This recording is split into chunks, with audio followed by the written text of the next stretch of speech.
To the love of my life, my wife, Jasmine Sethi. Though I'm a writer, she's the one who completed my love story. It was the month of July 2015.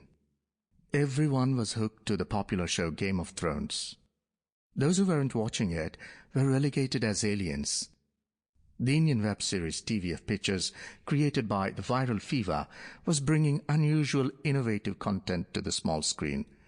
But there was still a section of the population that preferred back-to-back episodes of CID and Savdhan India on television on a lazy Sunday morning.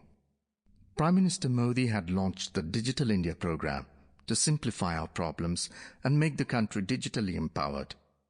But our lives still revolved around the controversial blue ticks on WhatsApp and whether our friend or foe had read our messages or not. However, the problems of the real world trumped those of digital world by a mile. Real-life problems, like introducing your girlfriend to your parents, still scared the shit out of boys. "No, I don't want to be a part of this plan," she exclaimed. "Trust me, it'll work. We can pull it off," I pleaded. I knew that we were technically trying to commit suicide by planning to land up at my house without prior intimation and introducing her as my girlfriend to my parents. Would you deem it any less than a suicide attempt?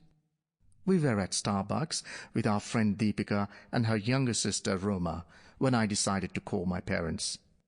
I didn't want to give them too many details, but thought it best to let them know we were coming. I went outside the restaurant to make the call so that I could talk to them without being disturbed. The call took more than a minute, and when I came inside, I could see the anxiety on my girlfriend's face. As she flashed me a worried smile, I decided to calm her down by holding her hand. "They've asked us to come home in an hour," I muttered. "But what did you say to them?" she asked with a raised eyebrow. "I said that I wanted to introduce them to a very special person in my life." "Are you insane? Who on earth does something like this? Fuck, you screwed everything up." "I didn't. Believe me," I reassured her. I tried to console her, unsure about the outcome of the meeting myself. My head was filled with ifs and buts. At that moment, I thought about how much impact she had had on my life. I wasn't even fully aware of the effect she had on me. After 3 years of being in a long-distance relationship, we had finally decided to take things to the next level, only to realize that it wasn't as easy as it had seemed. Eventually, I was overwhelmed with more questions than answers. I thought to myself, is there a difference between just spending all your time together and being married? Yes, there is, I realized. Once you tie the knot, the whole dynamic of the relationship changes. The degree of love and affection that you share intensifies immensely. Looking at her, I thought, what did I do to deserve her? Gosh, I'm a lucky man. We never bothered with what others thought about us because only we could understand how much we meant to each other. Having a partner who understands you without you having to say anything is the best feeling in the world. This was one of the most critical days of our lives, as it would decide what lay ahead for us. It was more critical for her as a girl, since her life would go through a complete transformation if everything went according to plan. Girls who pretend it's not such a big deal are the ones who are most affected by it. Putting up a strong front is a defense mechanism for them. She too stayed calm in front of us and didn't let on about the turbulence within her. The 4 of us drove to my house. Before ringing the doorbell, I hugged her and kissed her forehead to assure her that no matter what the outcome, we would face it together. My mom opened the door and welcomed us in. I tried to read her face to understand what was going on in her head, but I drew a blank. She led us to the drawing room where Dad was sitting reading the paper. After casual introductions, we sat on the plush sofa. I could gauge the nervousness on her face.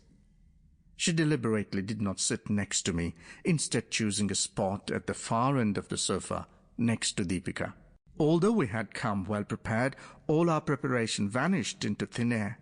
We sat for a while in silence, waiting for someone else to break the ice. "Are you already married or what?" Dad questioned. "Dad?" I had an annoyed look on my face. "When you called to tell us about your special someone, we thought you were coming home directly after a court marriage. So, how did you two meet? What's your story?" Holy shit! His response was totally unexpected. We were not at all prepared for this. At that moment, I felt like a student who had prepared all the chapters for his viva except one, only to find the professor asking questions from that very chapter. She kept quiet and looked at me nervously. My father soon slipped from English into his mother tongue Marathi.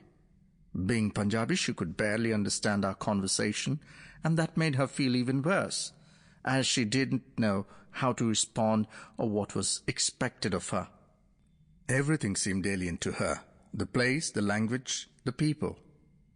I looked at her to reassure her that I had everything under control. I took a deep breath and narrated our story. We met at a bookstore for the first time. Her friend's father owned the bookstore. I got her address through a register the bookstore maintained of all its visitors and sent her a love letter via post, not in the least expecting a reply. But she did reply. Gradually, in the process of exchanging letters, our feelings for each other grew. Soon, we met for the first time, and after a couple of such meetings, we realized we were in love. As I narrated the story, I could sense from everyone's reaction that they didn't believe us at all. I knew I had made a blunder and realized what a pathetic storyteller I was. I wished I could just unsay what had just been said. But that was not an option either. All I could do was nervously wait for my parents to respond. "Are you sure it's a true story and not make-believe fiction like your books?" "It's the only story I've ever told truthfully," I concluded, feigning a smile. A few hours later, romance prevails only when two people manage to convey that they care for each other through small acts of love and affection. It blooms under the constant affection of the significant other, the one who goes out of their way for the sake of your comfort. I felt the same way when I introduced Jazz to my parents, and the smile of contentment on her face told me of her joy. Jazz was short for Jasmine, a name I had lovingly given her soon after we became a couple. At first, my parents were convinced that our story was anything but true. But feelings for Jazz, however, persuaded them otherwise. Their affirmative nod to our relationship without any added interrogation on the topic of intercaste marriages was rather unexpected. Because even though we say we live in the 21st century, where religions, customs and traditions are constantly being updated in order to meet the modern lifestyle, when it comes to marriage, we all know that the situation somehow reverses in the blink of an eye. Whatever the reason, it surely called for a celebration. Both of us were in good spirits as we headed to Tap Resto Bar in Bandra, along with our dear friends Deepika and Roma. "Your dad is so cool, and here I was expecting a full-on Hindi melodrama, with your dad donning the scary avatar of Amrish Puri from DDLJ. I'm so glad he turned out to be Anupam Kher instead," Deepika joked as I drove past the Bandra Kurla complex. "You are such an idiot. At least you should have narrated our story properly," Jazz added. I was clueless. If I had to think about it for even a fraction of a second more than I did, it would have sounded completely fake. But it did sound fake, Jazz giggled nervously. "Whatever, you guys. According to me, this first innings in Mumbai went well. Jazz will now have to lead the second innings with her parents in Delhi, so let's see how well she performs." I winked.